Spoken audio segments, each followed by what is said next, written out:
There are 7.5 billion people on this planet.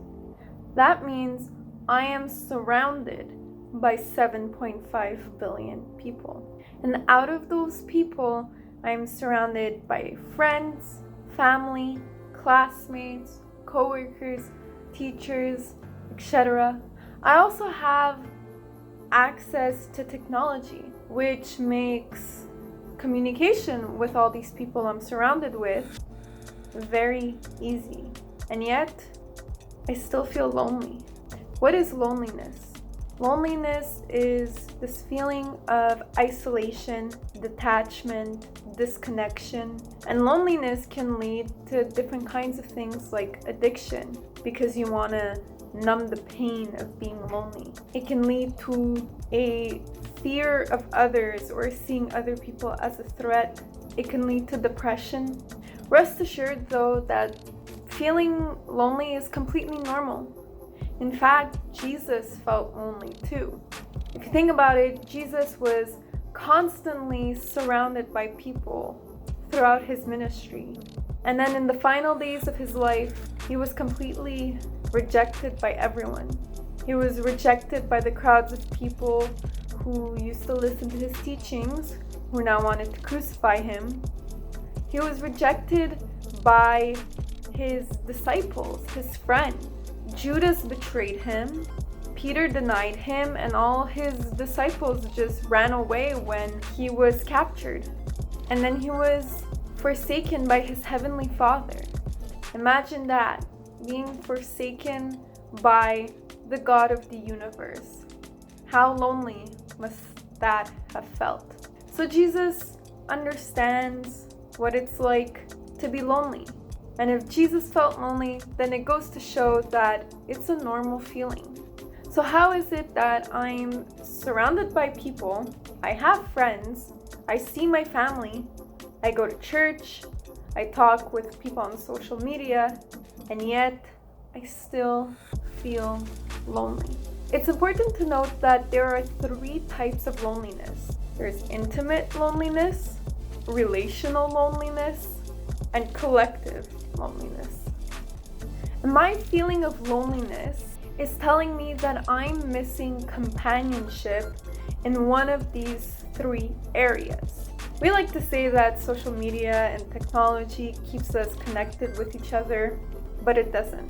All it does is make communication easier. And communication does not necessarily equal to connection.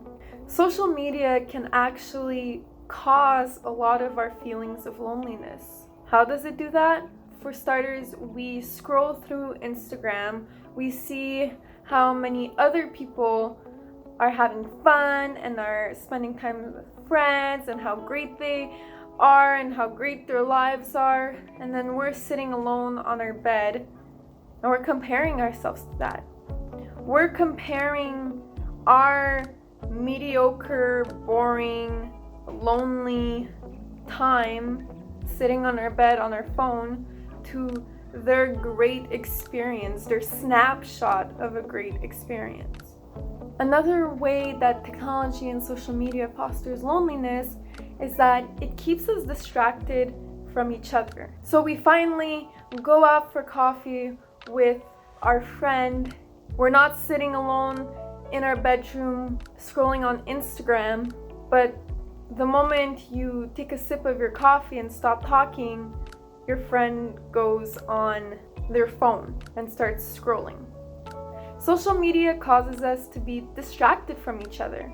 And if we're constantly distracted by our phones and our text messages and a notification, then that distraction diminishes the quality of our connection, because suddenly we're not focusing on each other as much as we should be. We're not listening to each other as much as we should be. We're not having true connection.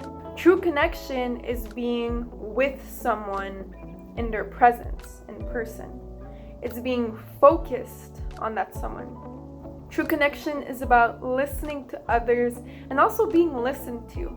True connection is unedited, it's not superficial, It's raw, it's real. To deal with loneliness, we need to treat it as any other feeling. If you're hungry, you eat. If you're thirsty, you drink. If you're tired, you go to sleep. If you're lonely, you connect with someone. You truly connect with someone. You don't just shoot them a text message through your phone. So what are some practical ways that we can truly connect with someone? Well, first of all, we have to seek someone to connect with. We have to actively look for opportunities. And we need to take a risk.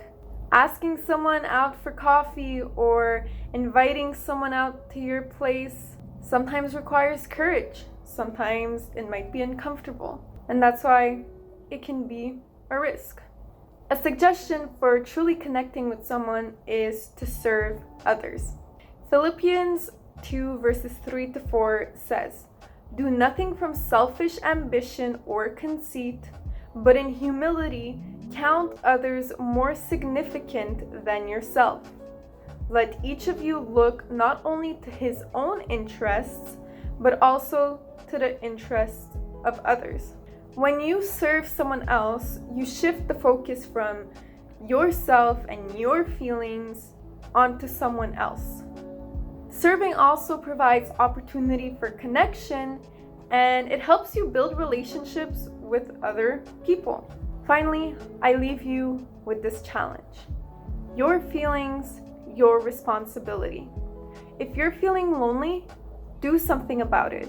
Don't just sit on your bed and cry and say, "God, send me a friend, send me someone."